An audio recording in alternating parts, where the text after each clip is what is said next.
Shalom, selamat pagi saudaraku yang dikasihi oleh Tuhan.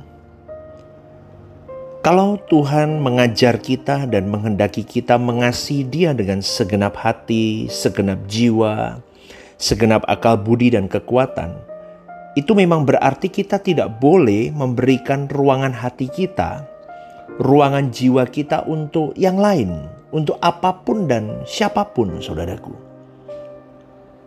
Untuk kesenangan kita sendiri dalam bentuk kehormatan, sanjungan, pujian, materi-materi apapun, itu pun tidak boleh. Bahkan pasangan hidup, orang tua, anak, keluarga tidak boleh juga menyaingi Tuhan di dalam hidup kita. Tuhan harus menjadi satu fokus subjek yang superlatif dan harus menjadi satu-satunya prioritas. Dan itu adalah satu hal yang mutlak yang tidak bisa diganggu-gugat, saudaraku. Hanya Roh Kudus yang dapat menolong kau dan saya untuk mendeteksi mana-mana di bagian hidup kita yang masih ada sesuatu apapun dan siapapun itu yang menyaingi Tuhan di dalam hidup kita. Dan hanya Roh Kudus yang dapat menjadikan Dia sebagai Tuhan kita dan menjadikan Allah Bapa kita, Bapa yang kita hormati dan yang bagi Dia saja kita hidup, saudaraku. Maka kita harus sungguh-sungguh menempatkan Tuhan di dalam segala-galanya dalam hidup kita ini. Dan hanya Roh Kudus yang bisa menolong kita untuk melakukan hal ini. Karena suatu hari kita pasti akan menutup mata di bumi ini, saudaraku. Kita akan menyelesaikan hidup kita di bumi ini. Dan semua kita tahu bahwa tidak ada selembar benang pun yang akan kita bawa. Tidak ada harta apapun yang bisa kita bawa ketika kita mati nanti, saudaraku.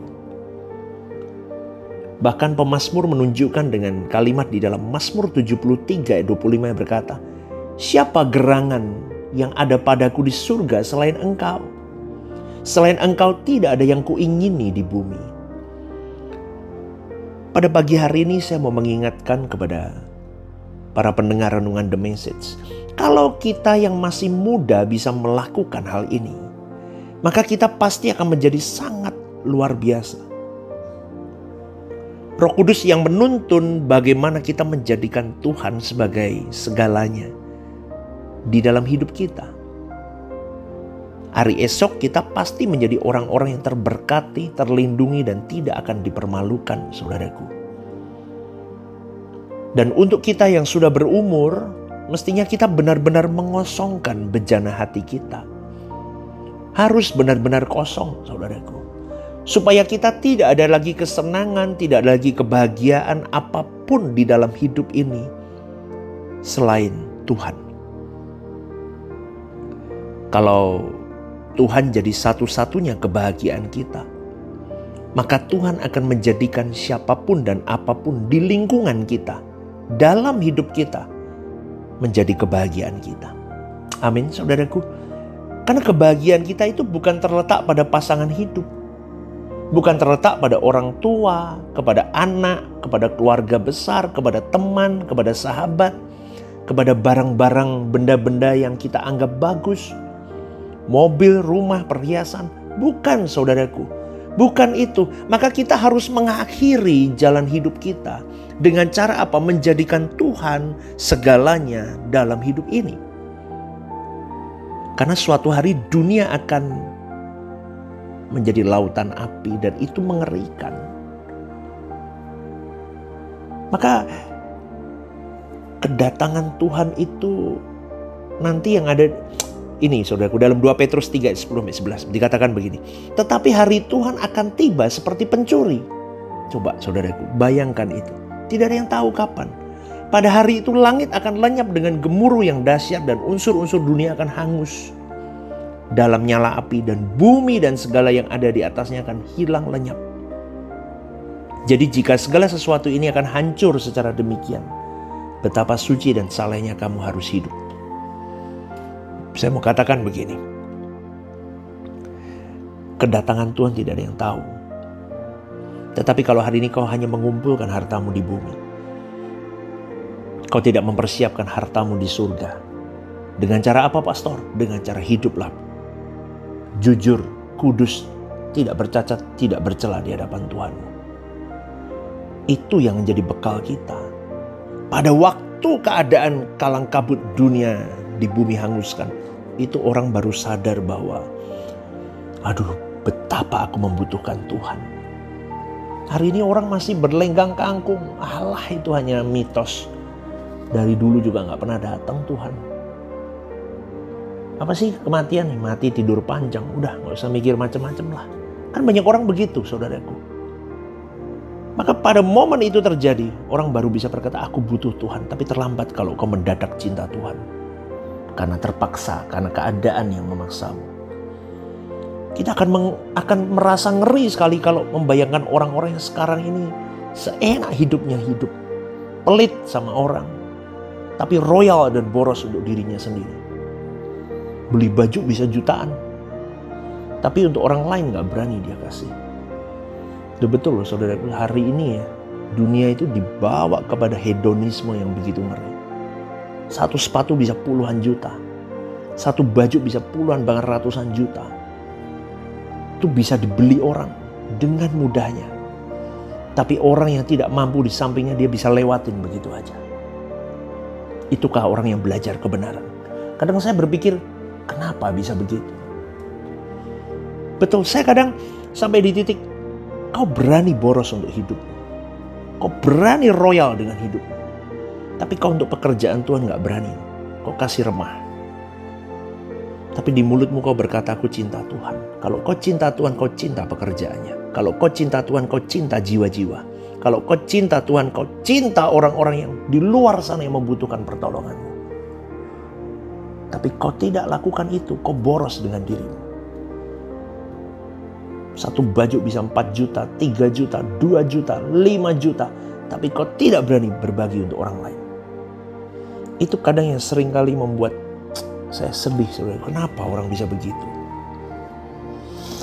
Saudaraku yang dikasihi oleh Tuhan, orang yang mengumpulkan kesenangan, kekayaan bagi dirinya sendiri, tapi tidak pernah mau mendengar Tuhan berbicara apa, tidak pernah menemukan apa rencana Allah dalam hidupnya, itu adalah orang-orang yang sampai di titik akhir hidupnya nanti, dia tidak akan pernah peduli dengan pekerjaan Tuhan.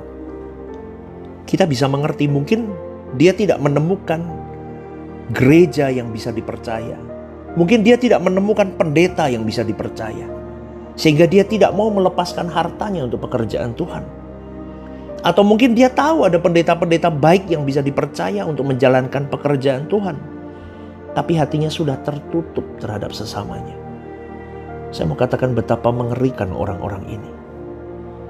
Suatu hari ketika dia melihat kekekalan yang dahsyat, dia tidak layak bersama dengan Tuhan. Karena pada dasarnya yang disembah bukan Tuhan, tapi harta kekayaannya. Maka saya mengingatkan saudaraku, jangan pelit. Orang yang sudah diubahkan oleh Tuhan, dia tidak pelit hidupnya. Karena dia tahu semuanya titipan dan semua harus berikan kepada kepentingan Tuhan. Banyak orang membutuhkan di luar sana, saudara. Lihat saudara-saudaramu yang tidak bisa sekolah, yang masih harus berobat misalnya. Gerejamu yang membutuhkan dana. Kau lihat itu, saudaraku. Meleklah kau lihatlah. Saya katakan ini demi nama Tuhan. Di luar sana masih banyak hamba-hamba Tuhan yang benar-benar takut akan Tuhan. Hari ini banyak orang yang takut memberi ke gereja. Takut memberi pertolongan kepada sesamanya. Takut dimanfaatkan. Kalaupun kau dimanfaatkan, biarlah orang yang memanfaatkanmu itu berurusan dengan Tuhanmu. Dan kau berurusan dengan Tuhanmu sendiri. Amin, saudaraku. Simple as that. Seperti itu aja. Gampang kok, saudaraku. Maka pada kesempatan hari ini, saudaraku, saya mengingatkan kepada kita semua, pencinta renungan The Message, kemuliaanmu adalah Tuhan, bukan benda-benda yang ada di sekitarmu. Apakah itu tas yang kau tenteng, arloji yang kau kenakan, mobil mewah yang kau kendarai, pakaian mewah yang kau pakai. Bukan. Saya katakan ini bukan tidak boleh mengenakan hal-hal itu, kalau itu menjadi bagiannya. Tidak salah. Tetapi kalau kau tidak peduli pekerjaan Tuhan, lalu dia hanya peduli dengan keluarganya, orang-orang dekatnya, itu salah juga. Kalaupun dia mendukung pekerjaan Tuhan hanya karena sungkan, karena kasihan kepada gereja, tetapi bukan karena mencintai Tuhan, itu pun salah juga, saudaraku. Karena mereka belum bisa menjadikan Tuhan sebagai kebahagiaannya. Dia tidak memberi ruangan yang patut bagi Tuhan. Ngerti gak, saudaraku? Ini kuncinya, kata kuncinya. Kau memberi ke Tuhan, itu harus memberi dengan patut. Makanya selalu saya katakan, jangan kau beri remah ke Tuhan. Lebih baik tidak usah memberi daripada kau memberi remah.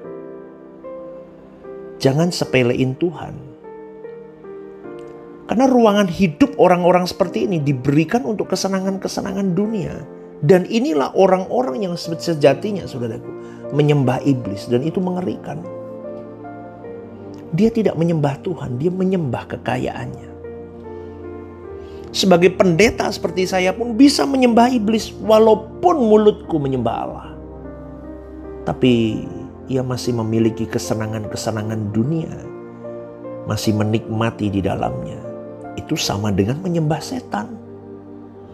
Menghargai dunia, memberi nilai tinggi dunia, itu menyembah iblis. Itu terdapat dalam Lukas 4 ayat 5-8. Maka saudaraku, mari kita memberi ruangan sebesar-besarnya untuk Tuhan. Jangan mengingini apa yang Tuhan tidak kehendaki kita ingini. Biar Tuhan saja yang kita rindukan.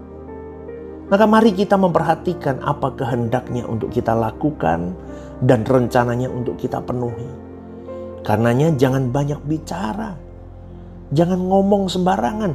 Selalu terhubung dengan Tuhan setiap saat, saudaraku.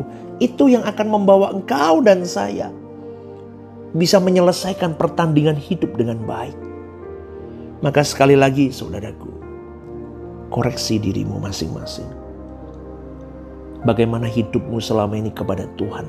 Seberapa engkau menghormati Dia? Seberapa engkau meletakkan Dia prioritas atau tidak prioritas? Kau menyembah kepada siapa? Renungkan ini. Biarlah renungan pagi hari ini mengingatkan kepada kita untuk benar-benar meletakkan Tuhan sebagai prioritas hidup kita dan hormati Dia. Selamat pagi, Tuhan memberkati.